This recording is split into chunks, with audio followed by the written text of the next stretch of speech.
આગળની વાત કરવામાં આવે તો રાષ્ટ્રધ્વજના સન્માનમાં રાજપીપળા ખાતે નર્મદા જિલ્લા કક્ષાની ત્રિરંગા યાત્રા યોજવામાં આવી હતી।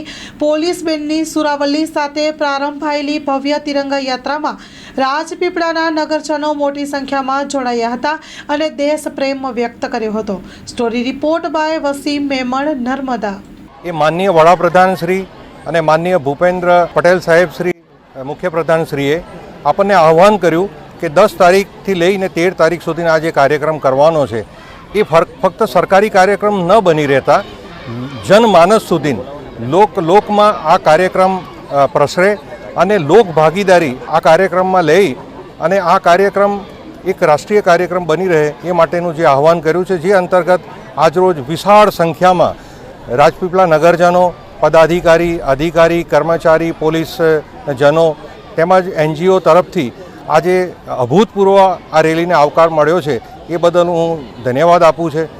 આ ફક્ત એક રેલી નથી પરંતુ જનમાનસની અંદર ચેતના પેદા કરવાનો એક અવસર છે।